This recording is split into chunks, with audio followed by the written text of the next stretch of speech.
Welcome back everyone. Let's prepare one of the most favorite Italian recipes with rich and flavorful bolognese. I know you are a busy bee, so let's adjust the recipe and deliver big flavor without all-day commitment. Because let's be honest, who has 4 hours to babysit a pot of sauce? Now, traditional bolognese uses ground veal, but we are keeping things cruelty-free tonight, so we take a combination of ground beef and ground pork for that meaty goodness. Now, for the sauteing part that Italians call soffritto, we take some stalks of celery, 2 medium carrots, and 1 big onion. And the flavor inevitables are salt, pepper, olive oil, red wine, and some cloves of garlic for a nice fragrance.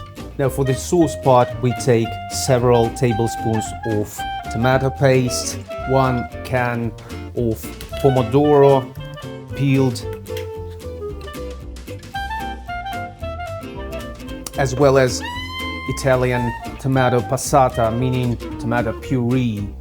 Last but not the least, take pasta, but please do not take spaghetti. They are just not for bolognese. Take any, fusilli, penne. I personally take rotelle. They are good for tangy virtue of our sauce. Now cut your veggies to tiny bits. The smaller you cut them, the quicker they melt into the sauce. And to achieve this with no or little effort, don't forget to sharpen your knives.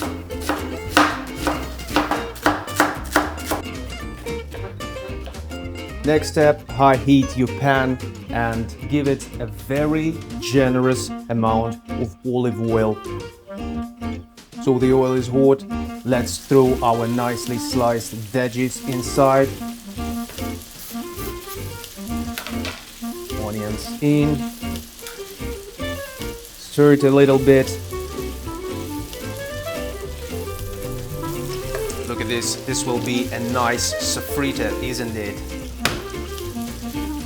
Now sizzle to golden perfection. Don't skip this step and evaporate all the excess moisture. This will take up to 10 minutes. Now after 8 minutes I add red wine for our sauce, a little Vino for the sauce, like 100 to 150 mils, a little Vino for the chef. A salute.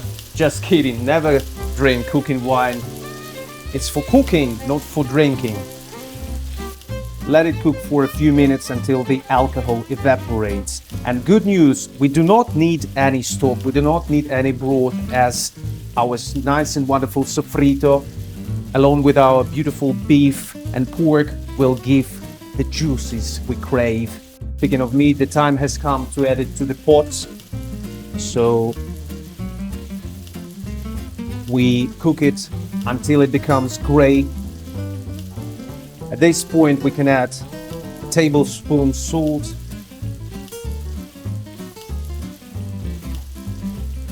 now several cracks of black pepper, teaspoon of cayenne pepper, and let's cut some garlic for extra fragrance.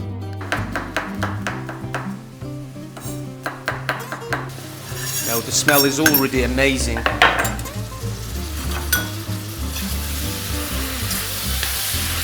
I wish all the audience could feel this fantastic flavor. So after 5 minutes, it's good time to add our tomato paste, wonderful source of potassium. Now our pomodoro passata di pomodoro classica, meaning tomato puree, the whole pack, and our pomodoro. Now you may previously mash pomodoro with potato masher, but I leave it as it is, as the sauce will melt them. Now no herbs at all. Italian nonnas never add rosemary, basil, parsley or cilantro to the sauce, as the taste is already rich and flavorful. But what you should add is another 100 mils of water. So what I do is always take my can, pour a little bit of water, mix it and add it to the pot.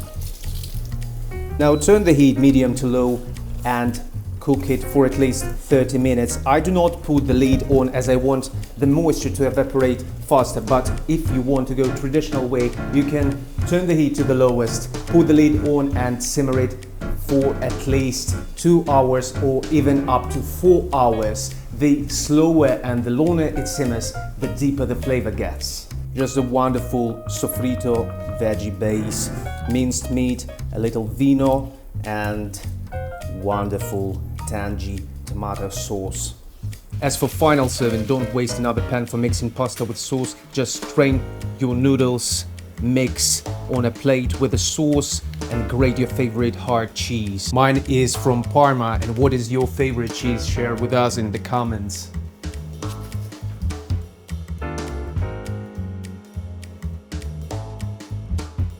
See, flavor doesn't have to be complicated.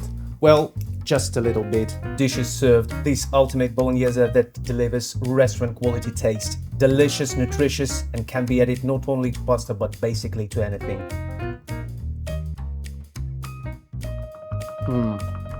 No words. Wonderful. Now go conquer your weeknight dinner. Subscribe and thumbs up for appreciation, and see you next time.